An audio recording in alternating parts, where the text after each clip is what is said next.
it's just the light switch is on. Everything is just so quick. Welcome into another episode of Teal, the show. You heard it from Christian Kirk himself. The light is on for Trevor Lawrence. It's got to be music to Jaguars fans' ears, right? I'm Jamal St. Cyr alongside Frank Frangie. Frank, we've been talking about Trevor Lawrence, and we all kind of got to see the pieces and the light really start to come on. But you still love to hear it when one of his teammates, a guy that Trevor's throwing the ball to, gives him that sort of cosign. That's really been one of the themes, really, of camp is, number one, Calvin Ridley is magnificent. The other is Trevor Lawrence, now it's his team. Now he understands the checks. Now he understands everything he needs to know. You got the impression early on last season that he was learning. Well, now you get the impression, you got it toward the end of last season and really now, that he understands the offense. So there's going to be a lot of pressure on Trevor now because everybody suddenly expects him to be one of the 4 or 5 elite quarterbacks in the league.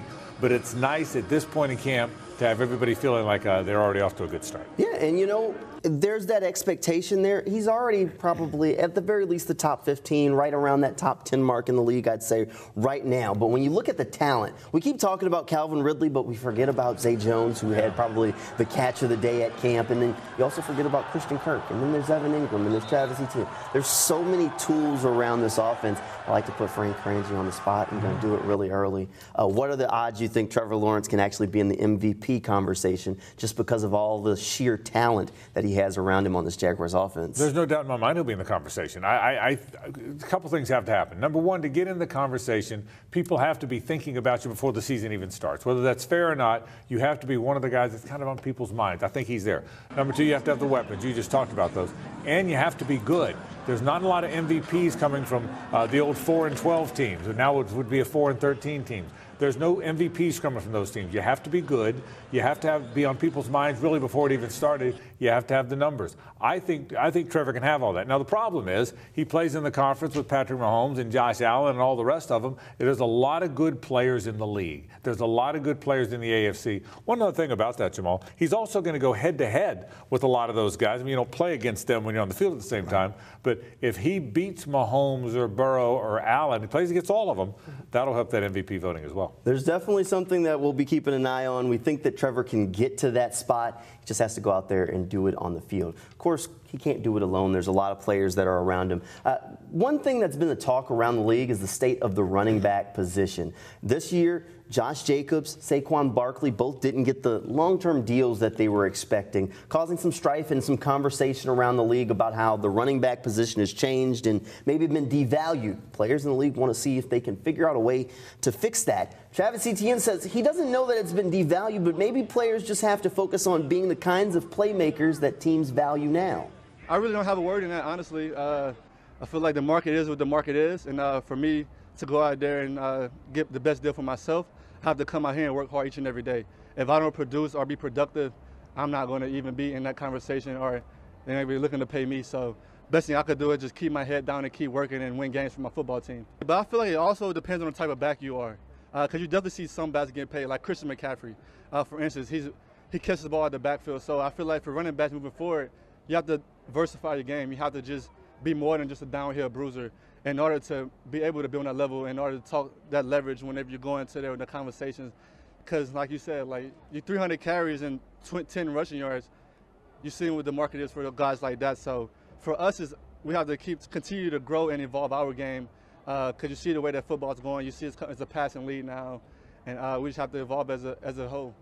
You know, Frank, I think Travis is onto something there. It's not that it's not running backs getting paid. It's the old school running back, that ground and pound, need 20 carries a game kind of guy that teams are starting to shy away from a little bit. Well, you've hit it, and Travis hit it too. The bottom line is running backs aren't getting paid because handoffs aren't what they were. That's the problem.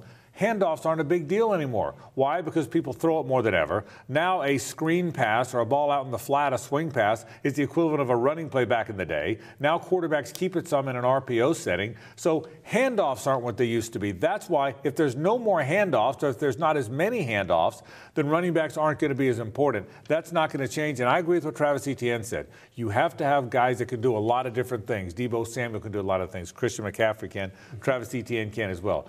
Yesterday's running back is not a big deal anymore. Today's running back still is. And you love to hear a guy thinking that way, because a player like Travis Etienne, he wasn't very involved in the passing game last year, but clearly with his frame of thought, he's got to be in Doug Peterson's ear like, hey, coach, toss me the ball, right? Well, here's some other things, too. They needed him to run it so much last year, too. Remember that now. They needed Travis Etienne to run the football over and over because they didn't have a lot of backs. JaMychal Hasty did a nice job, but he's probably a third back or a third down back.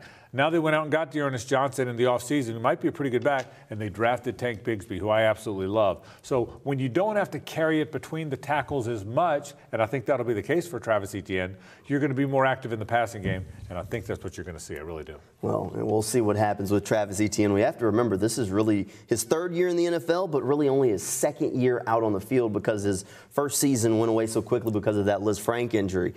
The coaching staff banking on a lot of these second-year players taking big jumps. This is what they wanted to do. They said they wanted to draft and develop. Part of that develop is having these young players take the next steps in their careers.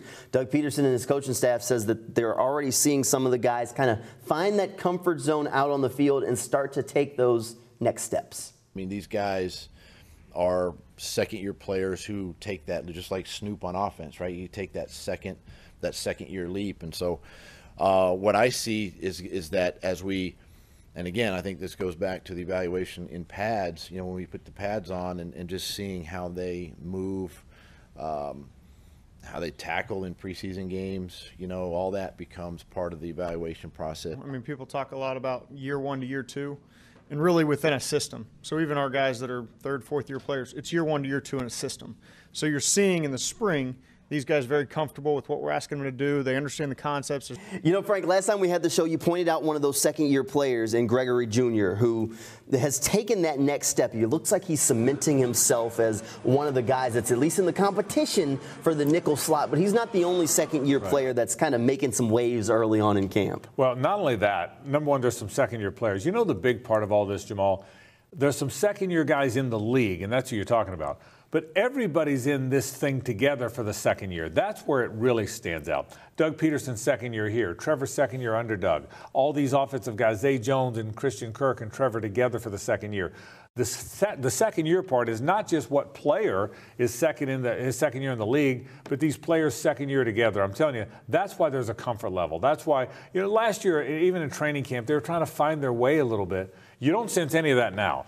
Everybody kind of knows where to go and when to be there, and you can really see that. Well, we'll talk a little bit more. The pads are about to go on for the first time. When Teal the Show returns right after this break, we'll talk about what we can expect when the team gets back out on the football field, plus one or two young guys that we'll be keeping an eye on when they do put those pads on. That's straight ahead when Teal the Show returns.